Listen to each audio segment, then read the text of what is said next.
जय हिंद विद्यार्थी मित्रांनो, एका विद्यार्थिनीने हा प्रश्न पाठवलाय आपल्याला. बघा प्रश्न काय. एका रकमेचे दसादसे 13.5% दराने 4 वर्षात 2502.50 रुपये झाले, तर त्याच रकमेचे 20% दराने 5.5 वर्षात किती रास होईल.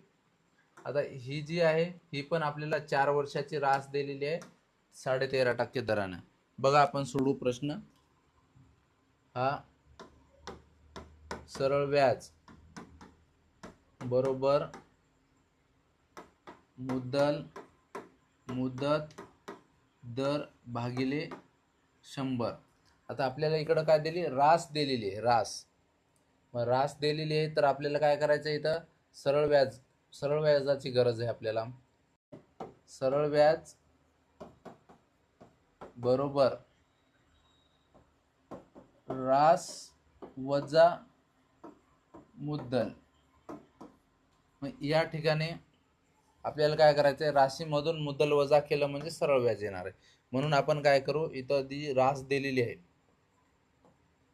2502.50 वजा हे पी, हे वजा केलं आपण, हे मिळालं आपल्याला सरळ व्याज. आणि इकडं हा मुद्दल गुणिला कालावधी. आपल्याला कालावधी किती वर्षाचा आहे, इथं 4 वर्षाचा. आणि इथं दर आहे आपल्याला 13.5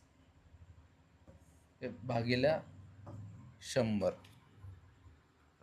आता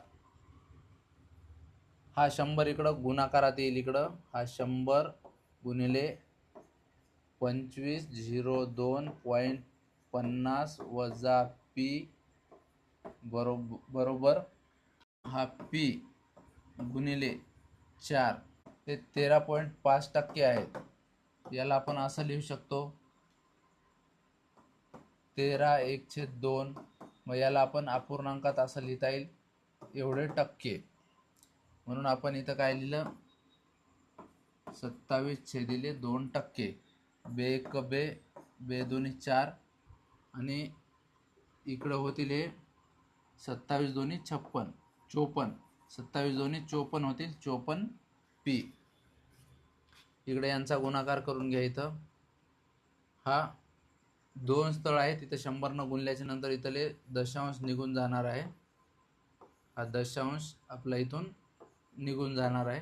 आणि हे वजा 100 पी, याचा गुणाकार केला आपण पी सोबत आणि याच्या सोबत. आता सोडवा पुढं.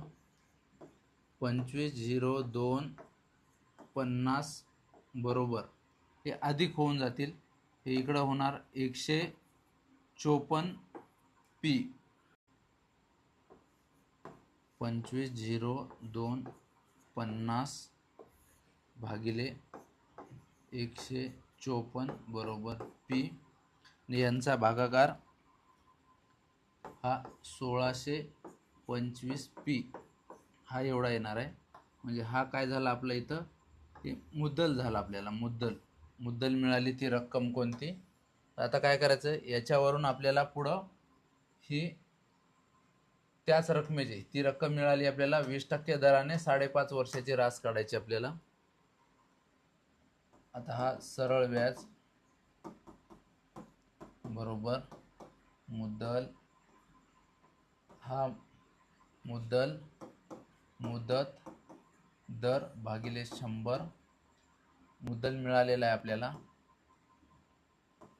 1625 गुणिले इथं 5.5 वर्ष 5.5, आणि दर आहे 20% दराने भागिले 100.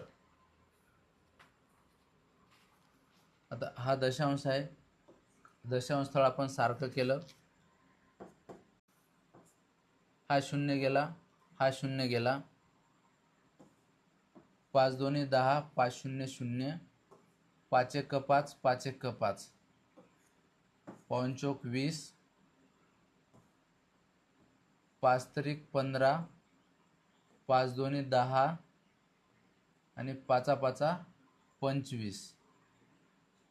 आणि इकडं बे 1 बे, बे 2 4.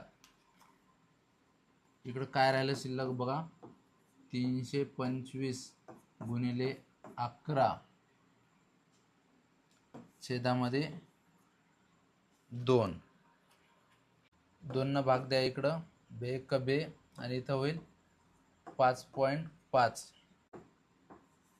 325 गुणिले 5.5 बरोबर 1787.5. हे काय निघलं? हे आपलं सरळ व्याज निघलं. हे सरळ व्याज. सरळ व्याज. आपल्याला काय विचारले इथं? रास विचारले. रास. रास बरोबर मुद्दल 1625 अधिक व्याज 1787.5. हे काय होईल? यांची बेरीज. यांची बेरीज येईल 34 12 0.50. हेच आपलं उत्तर राहणार आहे. या उत्तराचा पर्याय क्रमांक किती आहे? हा पर्याय क्रमांक येईल तिसरा पर्याय येईल. हा तिसरा पर्याय. हेच आपलं उत्तर असणार आहे. थँक्यू.